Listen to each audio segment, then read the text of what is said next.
मला एक आव्हान करायचं आहे माझ्या शिवसैनिकांना. मग तो कोणत्या बाजूने आहे कोणत्या बाजूने नाही त्याच्याशी नाही.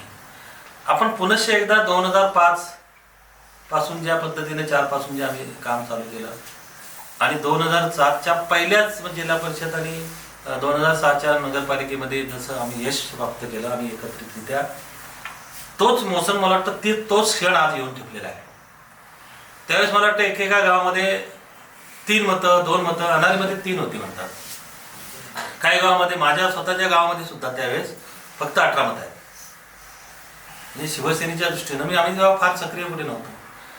एवढी परिस्थिती त्यावेळेस शिवसेनेची झाली होती. म्हणजे फक्त शहरामध्ये 2000 मतं सोडली होती, तर ग्रामीणमध्ये हार्डली 3-3,500 मतं मिळाली.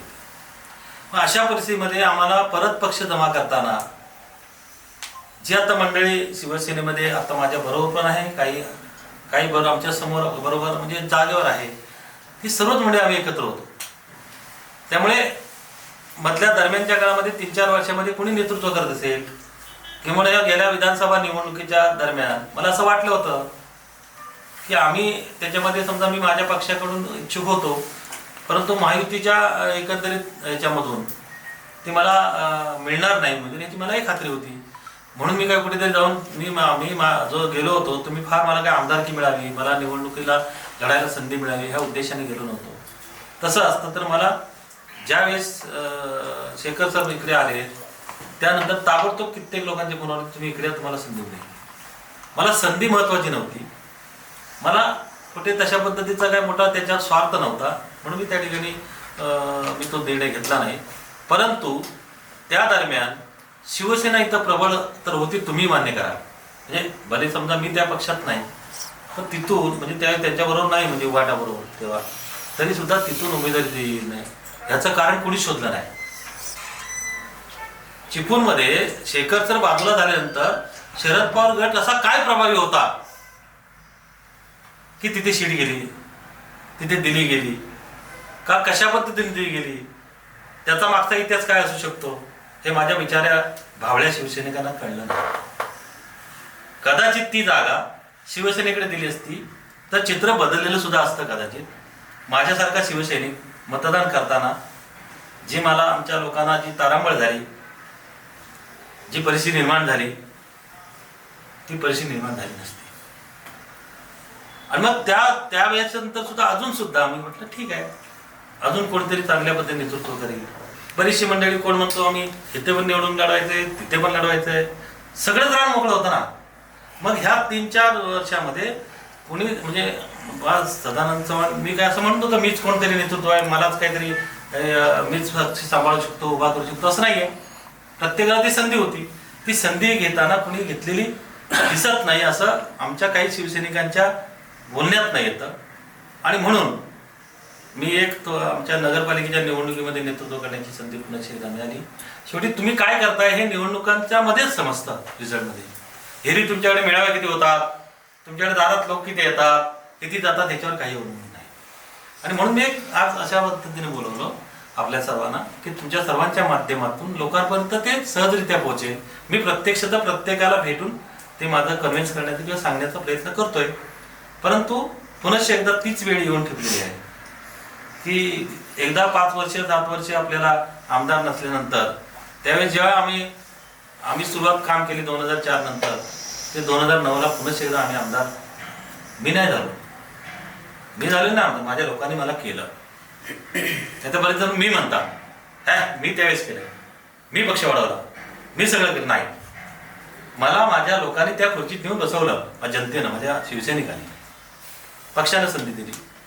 आणि म्हणून पुन्हा एकदा मी आवाहन करतो, मला पुन्हा त्या खुर्चीत बसवण्यासाठी नाही, मी सुरुवातीलाच म्हणालो होतो की माझ्या कार्यकर्त्यांनी ज्याने बसवलं त्यांच्यासाठी या निवडणुकीत मी पेशाने होतो.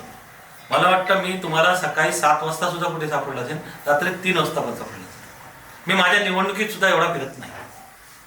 म्हणून मी आवाहन करतोय की आपल्या पुनश्च एकदा हा जो भगवा एकत्रितरित्या आपण फडकवतोय, जे काम पूर्वी केलं त्याची पुनरावृत्ती करण्याची वेळ आपल्या सर्वांच्या एकजुटीने आलेली आहे. तर माझ्या सर्व शिवसैनिकांना सर्वांनी आपण एकत्र येऊया. मी नेतृत्व करायला तयार आहे. भले ते उद्या मला निवडणुका काय म्हणतात, तुम्ही साहेब तुम्ही असाल तेव्हा बघू, मी असाल तेव्हा महत्वाचं नाही. आज तुम्हाला कोणाला तरी ग्रामपंचायतीचा सदस्य व्हायचं आहे परत एकदा, कुणाला तरी सरपंच व्हायचं आहे, कुणाला तरी पंचायतीचा सदस्य होईल, सभापती होईल, जिल्हा परिषदचा सभापती होईल, बरेच अध्यक्ष होऊन गेला, माझ्या कारकिर्दीत अध्यक्ष होऊन गेले. नंतर काय झालं तुम्ही नाही सांगणार, ते आता मला सांगण्याची काही गरज नाही. कोण उपाध्यक्ष झाला, मीच झाला म्हणणार आहे, पण मी म्हणतो मी आमदार झालो नाही. हे सगळं परत जर वैभव उभं करायचं असेल तर त्याचं नेतृत्व करण्याचं मी आहे, नेतृत्व आहे जे मी असं म्हणत नाही करण्याची बार साहेब काय करणार आहेत का नाही, बाहेर करणार आहेत का नाही, तर मी त्यासाठी या आता पुढे निश्चितपणे सर्वांचं एकत्रितरित्या नेतृत्व करण्यास तयार आहे. सर्वांनी एकत्र यावं, सर्वांनी एकजुटीने आपण या निवडणुका लढवाव्यात आणि पंचायत समितीवर जे परत एकदा आपला भगवा गेल्या वेळेस मी 50% पोहोचलो.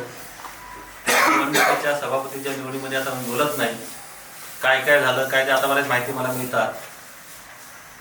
तर तसं न होता आपल्याला प्युअर मेजॉरिटी मिळावी आणि आमचा शिवसेना भाजपा युतीचं परत एकदा त्या ठिकाणी भगवा फडकवावा, याच्यासाठी मी माझं पूर्णपणे योगदान माझ्या स्वतःच्या निवडणुकीपेक्षा सुद्धा देण्यास तयार आहे.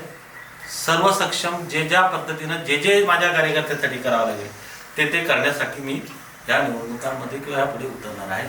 मला आव्हान माझ्या सर्व शिवसैनिक बंधू आणि भगिनी जे माझ्या आज काही बरोबर थोडंसं बरोबर नसले तरी माझे व्यक्ती म्हणून बरोबर जरी असले ते मला व्यक्ती महत्त्वाचे नाही, मला माझ्या दृष्टीने त्या ठिकाणी भगवा महत्त्वाचा आहे.